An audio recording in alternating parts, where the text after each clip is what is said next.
Bismillahirrahmanirrahim. Assalamualaikum warahmatullahi wabarakatuh.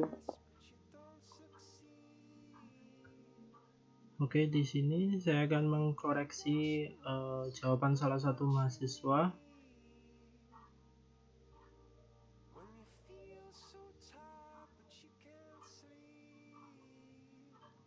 yang saya garis bawahi adalah tentang M dot atau mass flow rate itu sebenarnya kan sudah ada di sini. M dot.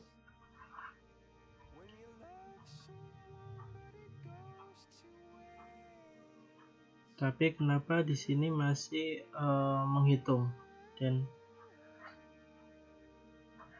ini angka dari mana?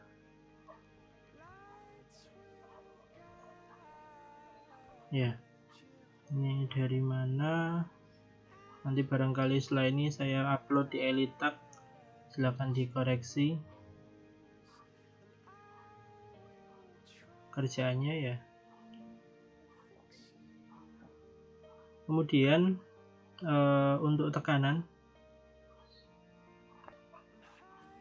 sama temperatur ini enggak masalah. Temperatur ini karena masih dalam satuan derajat Celcius, maka kita harus merubah ke dalam satuan Fahrenheit ya, dalam satuan Fahrenheit, karena semua tabel ini ini tabel yang satunya enggak ada ya. Nah, itu ke dalam Fahrenheit ya, dijadikan Fahrenheit dulu, sehingga untuk mengambil data dari tabel ini harus menggunakan Fahrenheit. Kemudian tentang interpolasi, saya nggak mempersalahkan pakai cara apa, nggak masalah. Cuma ini nanti akhirnya data dari mana, kenapa satuannya SI ya, nggak masalah kalau misalkan punya tabel sendiri, tapi ditunjukkan tabelnya, karena kita sudah diberikan oleh lab tabel ini ya, kita pakai satuannya BTU per pounds mass. Entropi juga seperti itu. Oke, saya lanjut.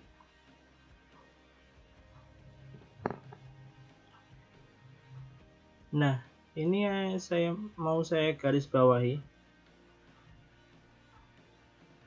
Yang mau saya garis bawahi adalah di sini. Untuk H3. Di sini terlihat H1 84, H2 91,2. Ini enggak ada masalah. Tapi kalau sudah H3, ini kenapa nilainya lebih tinggi daripada H1 ya? Ini aneh. Kemungkinan salah membaca gambar. Jadi dalam membaca gambar harus tahu posisinya. Ini di wilayah gas atau superheat. Ini di wilayah campuran. Ini di wilayah cairan. Jadi grafiknya tidak boleh salah. Saya lanjutkan. Ini untuk perhitungan saya nggak ada masalah.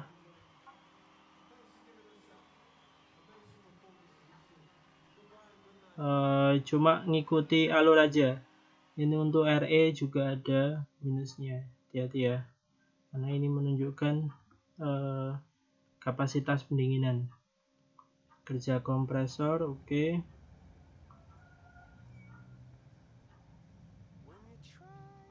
HR daya kompresi nggak masalah,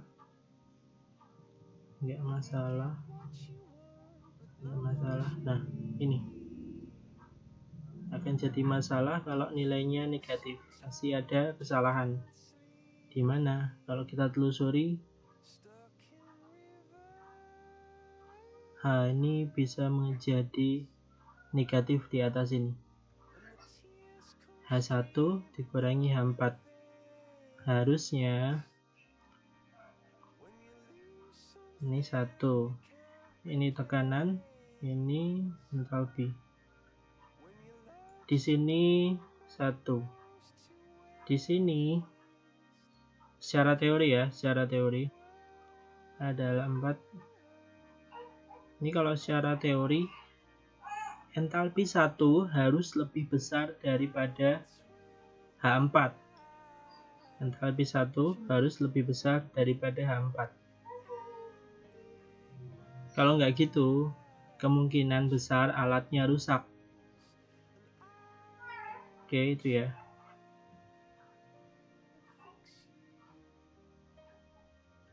Tahu memang perhitungannya yang salah. Oke, saya ajak untuk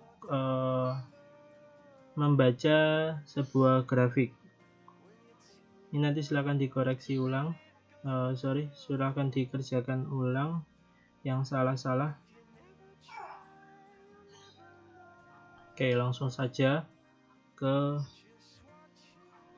grafik. Di sini ada tabel dan juga grafiknya. Tabel dan juga grafik. Langkah pertama, masukkan dulu datanya. Ini entah ganjil atau genap, saya tadi ngambil sembarang. Ya, tekanannya ini satuannya PSI, kemudian T1-nya 29 derajat Celcius dan seterusnya. Ya, ini dengan satuannya.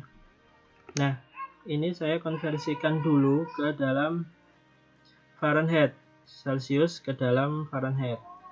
Jadi ini tetap untuk PSI kita pakai tekanan PSI.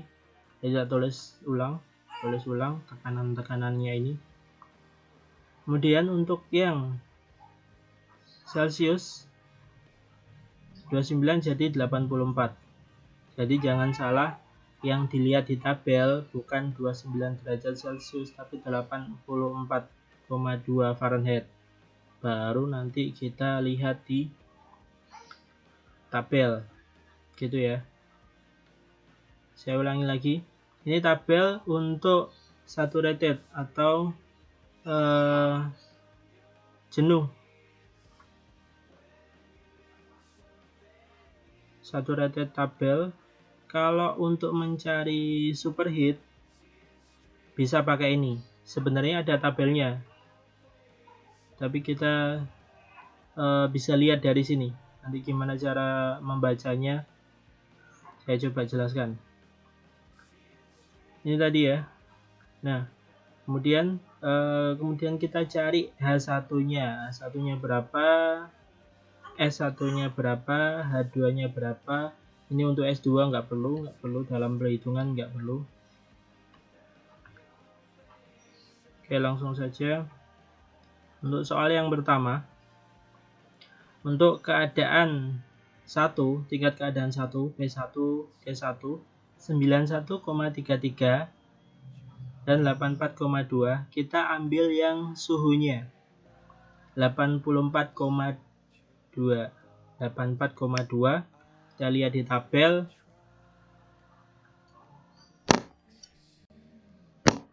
Suhu 84,2.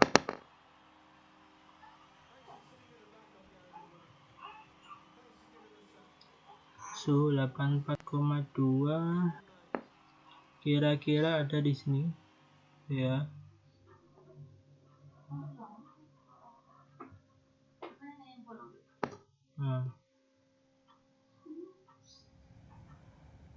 Untuk entalpi kita cari yang gas.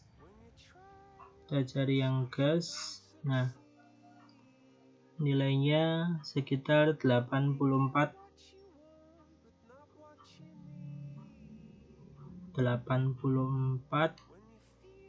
satuannya BTU per pound mass.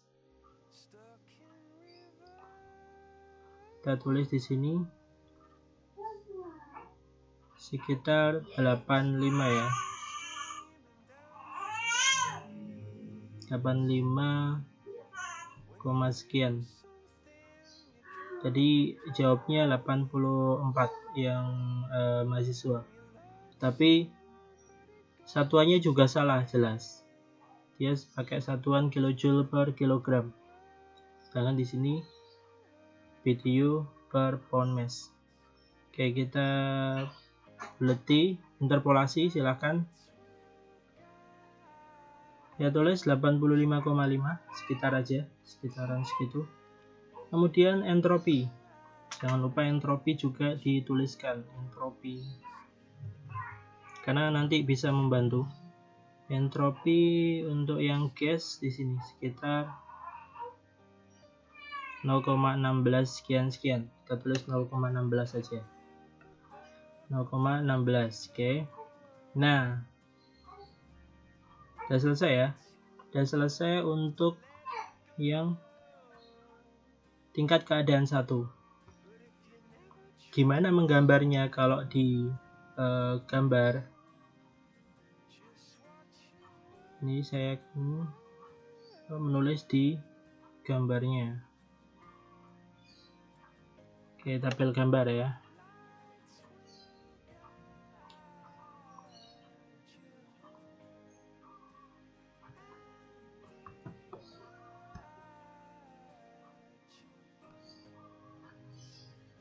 Perhatikan, kita tadi suhunya adalah 84. Tekanannya 91.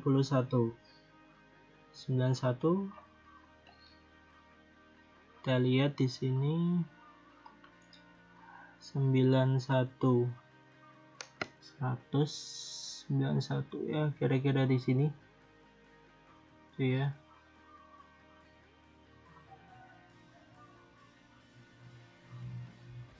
Nah, di sini karena dia saturated,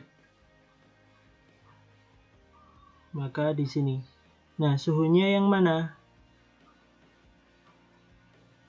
Ini, temperatur konstan. Nah, kita lihat alurnya aja. Temperatur ya yang seperti sini. Nah, yang seperti ini ya. Nah, ikut konturnya. Nah, ini berapa? Terhitung 400. Padahal kita butuhnya yang berapa tadi? 84. Ya, ini suhunya dalam satuan Fahrenheit. 84 ada di, ya kelihatan ya, bentar.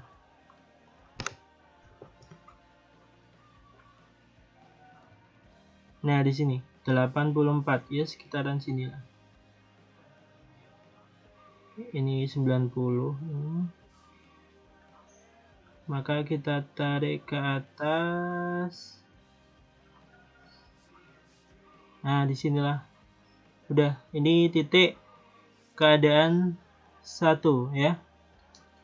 Silakan. Ini titik keadaan 1.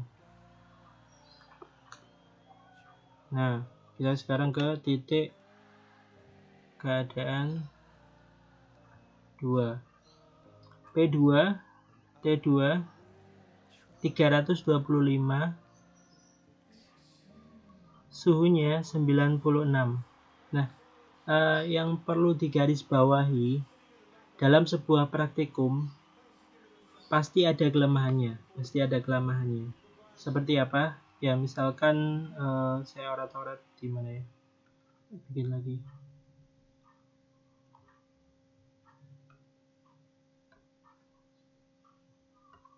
Pasti ada kelemahannya. Dan misalkan di sini ada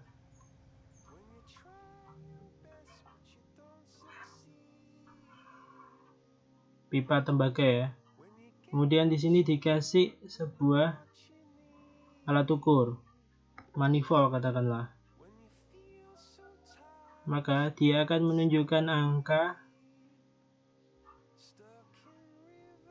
tertentu sesuai dengan posisi cairan yang atau gas yang melalui titik ini. Nah, misalkan sebuah cairan, nah ini ada campuran ya. Di sini sebuah cairan, pastikan tidak sampai ke atas.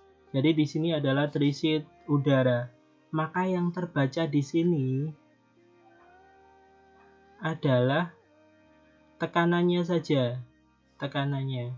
Maka kita baca tekanan yang ada di sini.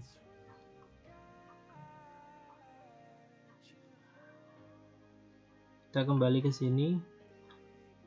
Untuk suhu, biasanya sebuah alat ukur tidak menunjukkan sesuatu yang signifikan. Karena itu tadi, alat ukur tidak selalu sempurna menunjukkan suhunya berapa. Gitu ya, ini menunjukkan alat ukur. Kalau misalkan suhunya, itu biasanya dipasang seperti ini. Saya kasih warna biru aja. Nah, misalkan di sini. Sini dikasih termokouple atau semisalnya. Ini dibuntu lengkap. Sehingga ini lebih bagus kalau dia masuk ke dalam pipa. Biasanya hanya sebatas ditaruh luarannya saja, paham ya? Di pipanya saja. Sehingga suhu yang terbaca ya suhu yang itu saja. Suhu di sini misalkan. Temperaturnya berapa dan sebagainya. Maka kita pakai tekanan. Intinya kita pakai tekanan yang lebih baik. Kembali lagi ke sini tadi. Suhunya 96, kita abaikan, kita ambil yang tekanan 325 PSI. Kita lihat ke tabelnya.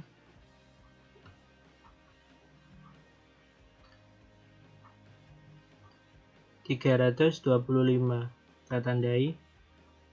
Ini 350, 325 seginilah ya. Kanan. Yes, kurang ke atas. Oke gitu ya. Ini adalah tekanan. Sampai mana kita nggak tahu. Karena temperaturnya juga tidak menunjukkan hasil. Kalau misalkan kita paksakan dengan menampilkan suhu 96 misalkan ya, 96 ya, kisaran di sini. Kalau kita lihat dia hanya sampai sini saja. Nah, sampai sini saja, sedangkan tekanannya sendiri tidak sekitar 100, tapi tekanannya 325. Berapa ya? Ya, 325. Maka kita pakai tekanan ini. Nah, untuk bisa mencari tahu titik keadaannya, kita minta bantuan dari teori. Teori yang ada adalah kita pakai isentropis. Isentropis artinya entropinya tetap.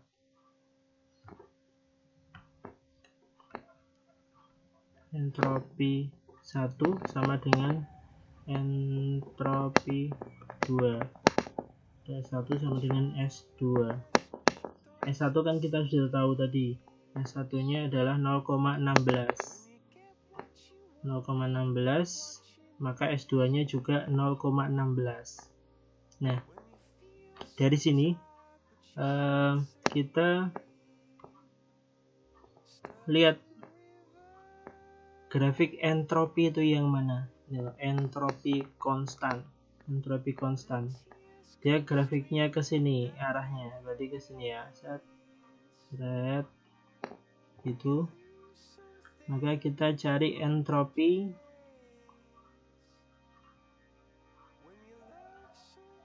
kelihatan enggak?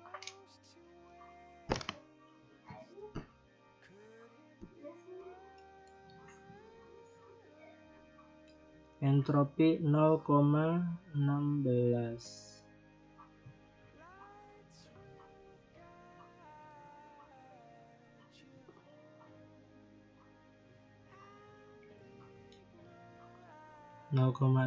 an ini ya.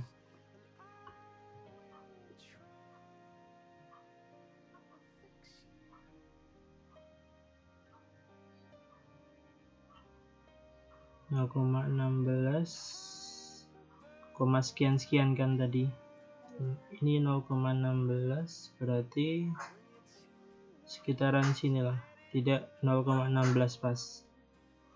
Nah, titik di sini, kemudian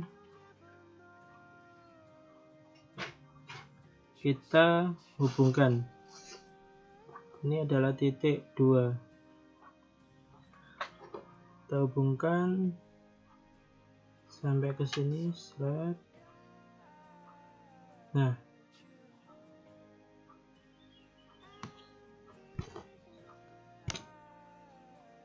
berapa nilai entalpinya? Kita tarik ke bawah.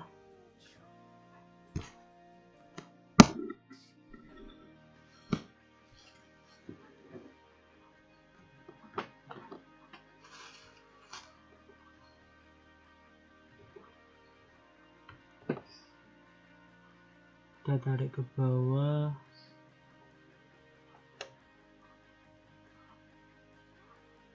Di sekitaran sini. Apa?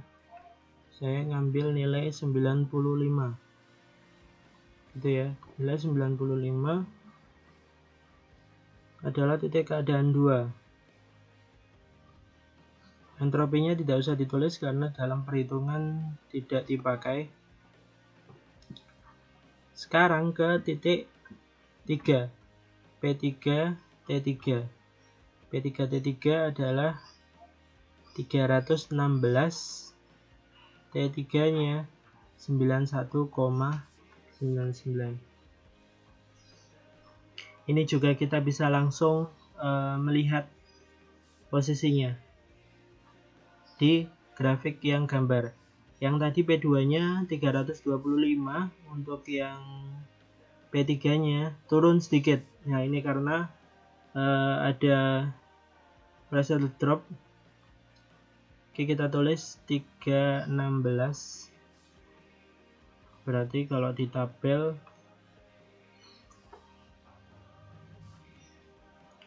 316 saya besarkan. Nah, rada di bawahnya gitu ya.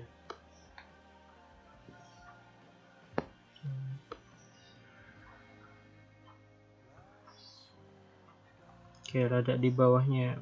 Oke, di sini ya, sini. Top.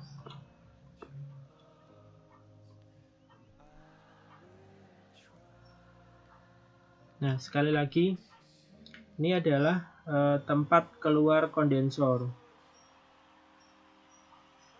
Tempat keluar dari kondensor. Kita tidak tahu dia sudah berupa cairan jenuh ataupun campuran. Seperti biasa kita menggunakan asumsi. Dengan asumsi dia sudah cair jenuh, artinya dia sudah hampir semuanya atau semuanya saja sudah cairan. Maka tempatnya di sini. Sehingga kita bisa langsung tahu entalpinya berapa. kita turunkan saja.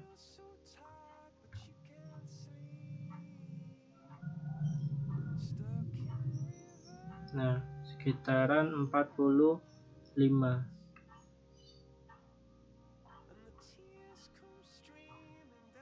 Saya ambil 50. Lihat lagi. Oh ya, ini memang 50. 45 di sini. 50 diambil dan kita namai ini adalah titik 3. Titik 3. Kemudian untuk titik 4 bagaimana? Titik 4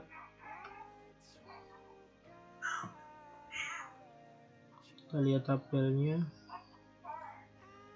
Tekanan 4 adalah 100 psi. Untuk suhu, lagi-lagi kita juga tidak bisa menerka-nerka. Kalau diketahui X-nya pasti bisa mencari. Tapi kalau di sini kita pakai teori kembali. Ya. Teorinya apa? Teorinya entalpinya tetap. Entalpinya tetap artinya dari 3 itu turun ke bawah. Bentar, ini saya kasih dulu garis merah. Ya, ini agak ke bawah ya, turun ke bawah sampai di sini. Lalu entalpi tetap berarti ikuti di sini sampai tekanan 100. Sampai tekanan 100.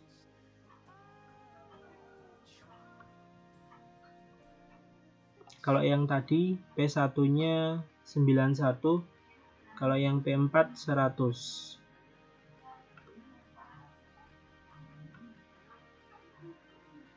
Ini sekitar 91 ini tekanannya P1, yang 100 adalah tekanannya P4. Sini berarti. Maka dia sedikit turun. Lagi-lagi dia mengalami pressure drop. Ini di titik 4. Tekanannya berapa? Karena entalpinya sama, nilainya juga 50. Oke, ini 50 ya. Udah selesai. Silahkan kemudian jika ada pertanyaan atau mau interupsi atau mungkin mau diskusi, silakan saja chat di grup aja ya. Chat di grup. Ini yang saya dapatkan nilai seperti ini. Untuk pembelajaran saja, untuk yang ganjil genapnya silakan dicoba sendiri. Yang penting ada keterangan gambarnya.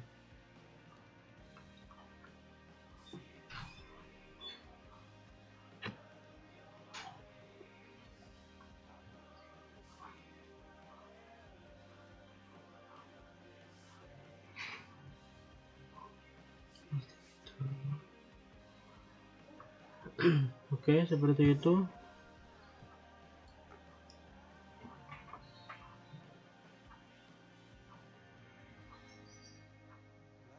Saya akhiri video kali ini.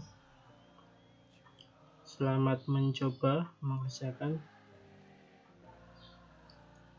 Saya tutup. Wassalamualaikum warahmatullahi wabarakatuh.